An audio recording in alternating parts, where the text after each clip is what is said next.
This is the Subaru Solterra. It's Subaru's first crack at a fully electric vehicle, and it's going after the Aussie market sweet spot, the mid-size SUV. And yes, it is near identical to its twin sister model, the Toyota BZ4X, even though this comes in all-wheel drive as standard. It's a Subaru trademark. The question is, will Subaru's reputation for reliable, robust and safe adventure vehicles be enough to lure buyers away from the Solterra EV's growing number of competitors? But before we get into that, don't forget to like, subscribe to the Car Sales channel and let us know what you think in the comments.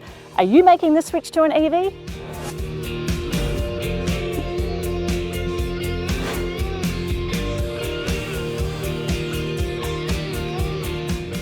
Subaru's first EV is an all-new model that rides on an all-new platform, just like the Toyota BZ4X. The four-door, five-seat medium SUV has many and varied competitors within Australia's biggest single new car sales segment. Not only EVs, but hybrids and plug-in hybrids as people consider how they transition to greener motoring. Pricing kicks off just under $70,000 for the cheapest Solterra all-wheel drive. And yes, that puts it well in Tesla Model Y territory. And we haven't even touched on the bevy of Chinese models that are leading that price war. Having said that, I have never met a Subaru owner who was unhappy.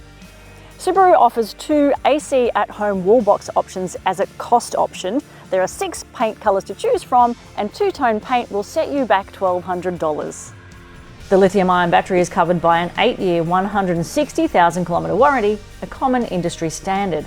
A free 5-year or 75,000 kilometre scheduled service plan is a deal sweetener that Toyota doesn't offer. The exterior looks markedly different to any Subaru to date. It's a proper glow-up for the brand's first EV. Sleek lines, flared wheel arches and angular LEDs front and rear. Under the metal is a 71.4 kilowatt-hour battery powering a motor on each axle. Power output, however, is well under some of its key rivals like the Hyundai Ioniq 5, and a few others come to think of it.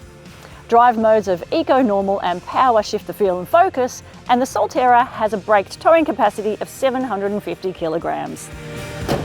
However, the Solterra falls short of the competition when it comes to driving range and charging times, key measures of a good EV.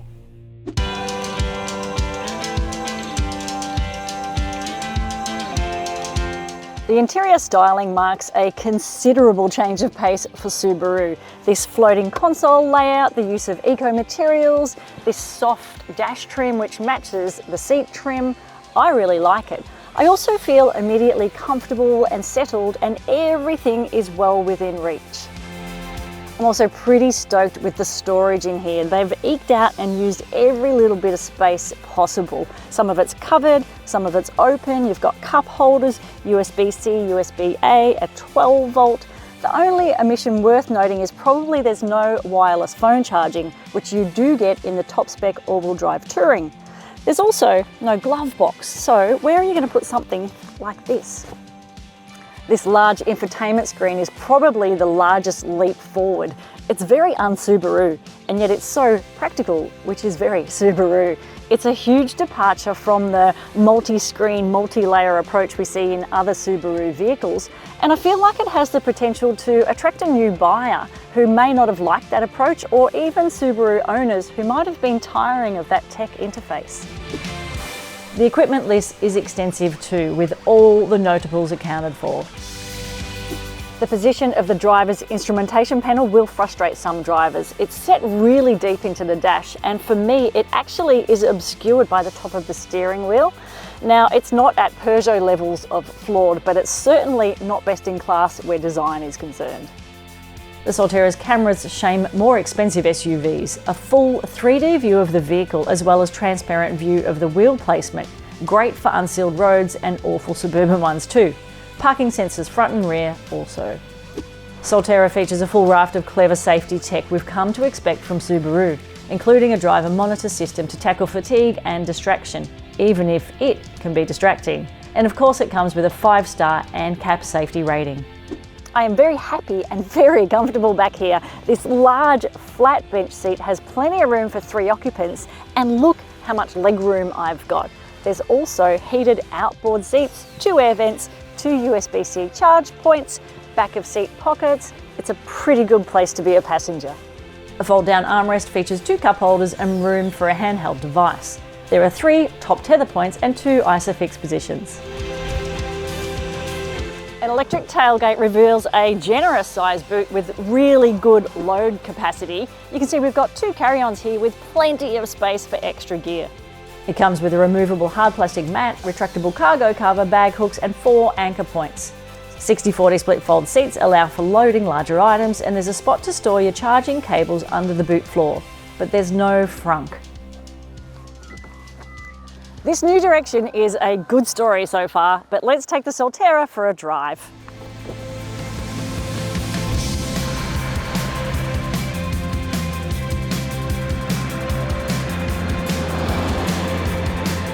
First impressions in the Solterra is that Subaru is ready to play the EV game. This vehicle feels solid, it's capable, it's comfortable, and there's a really nice sense of feedback through this squared off steering wheel. And that rush of torque that EV buyers are expecting, well, the Solterra delivers. It's as dynamically capable as any Subaru I've driven, and that punch of power just makes it a little more fun. If you plan to go off-road, there's a decent 212mm of ground clearance, a low-speed cruise control system called Grip Control, downhill descent control, and 2-setting X-Mode system that brings added traction. But if you're heading off the beaten track, don't forget there's no spare tyre, just a repair kit. Although Subaru says a full-size spare is coming as a genuine accessory for the adventurous. Despite more than 2 tonne of mass at the wheel and a bit of extra ride height, the body roll isn't too excessive, and the suspension does a very good job of quietly soaking up all sorts of bumps and imperfections. I'm happy with outward vision too, it's pretty good visibility. All in all, the Solterra feels like a practical, sensible product, and it's pretty engaging behind the wheel as well. After several days behind the wheel in the suburbs, we went a little over the manufacturer's claimed energy consumption, but it does feel achievable. So the Solterra delivers a great ride and handling package alongside an extensive safety and equipment list, even in its cheapest form. There are few complaints. Subaru has made it easy for current Subaru owners to make the transition to an EV, in as much as all of the good stuff carries over, like safety, reliability and practicality, and you also get some great updates to infotainment and the interior. But subpar charging times and driving range remain big caveats. Whether or not Subaru can lure drivers away from any number of big name electric SUVs already on the market and all of the ones coming remains anyone's guess, but it won't be through lack of trying. Thanks for watching. Don't forget to like, subscribe to the Car Sales channel and let us know what you think in the comments.